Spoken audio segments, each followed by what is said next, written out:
This Family Life News podcast is made possible by the support of listeners like you.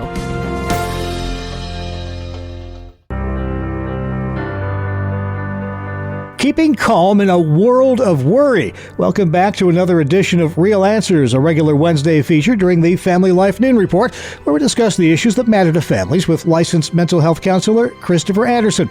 I was worried you wouldn't join me, Chris, but welcome back. Well, don't do that. I'm not going anywhere. I'm Okay. going to be good in the long run. That's good. You know, Scripture is full of admonitions and encouragement when it comes to fear and anxiety. Perhaps the best known, at least to me, is Matthew 6:34.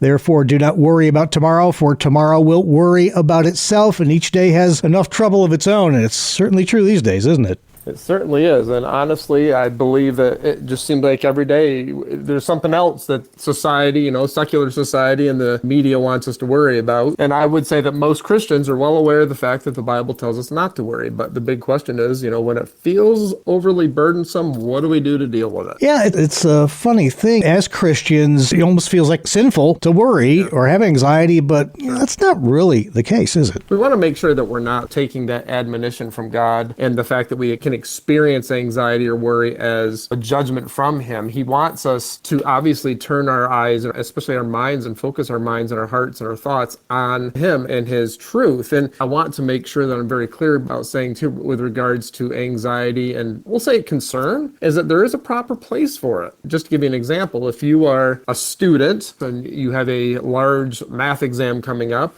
let's say it's 2 days away and you have yet to crack a book open and you're starting to feel anxiety. Well, guess what? You probably should. That anxiety is trying to prompt you to actually do what you need to do. Mm-hmm. So anxiety, the problem is when anxiety becomes out of control and is at levels that are not warranted by a set of given circumstances, and that's when we get ourselves into trouble. Mm-hmm. And if allowing that to continue can actually obviously create patterns and can create habits and can create the system, that we're wired to feel anxiety at certain times to keep us safe and to prompt us for action. But when that system is becoming overloaded and it's firing at times that it shouldn't be, that's when there's an issue. That's kind of what we're talking about today. I kind of lumped in fear and anxiety there. Not really exactly the same thing necessarily. Not necessarily, depending on how we handle it, but they're very closely related. Anxiety can be over-attention to a particular belief. And this is when I have clients, this is what I do to try to assess, where are those belief connections? People come into my office and they say, Chris, I've got high anxiety or I'm very depressed.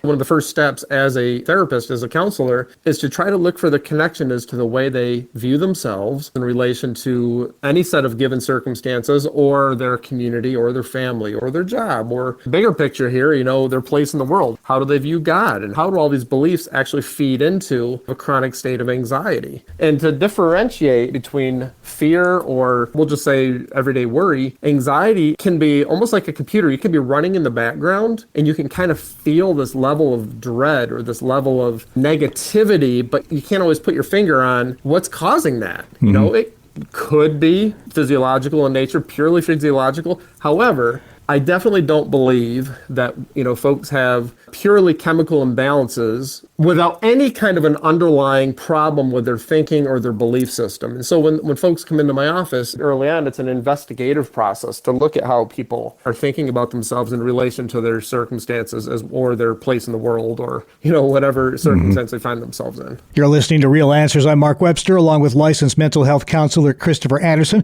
talking about dealing with fear and or anxiety. You find a lot of Christians in particular struggle to even admit having anxiety just because it might be perceived as a lack of faith. I do run into that, not probably as much as you would think. I think more folks of faith don't like the idea of taking a medication.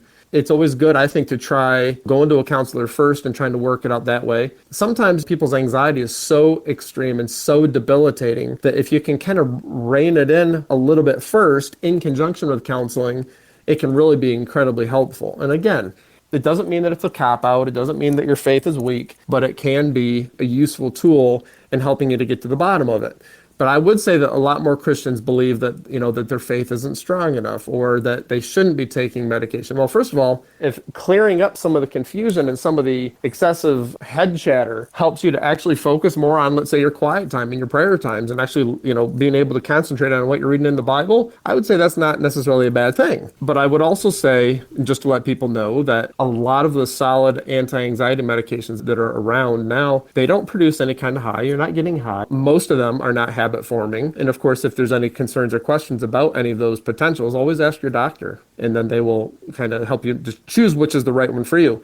But again, it doesn't necessarily mean that you are lacking in faith or that you are not strong enough as a Christian. You got to really think about these things and not let fear dictate that choice either. Mm-hmm. Final question then. What are some of the signs? When is it time to call in a third party, a counselor, when things are perhaps starting to get the best of you? If you've tried to just, again, cope with stress and anxiety on your own and you're just really having a hard time and nothing seems to be working right, then, don't hesitate to look for a counselor. Of course, a Christian counselor that is going to be solidly grounded in biblical truth, because that is something that Christians have that others don't, and that is hope beyond the present circumstances.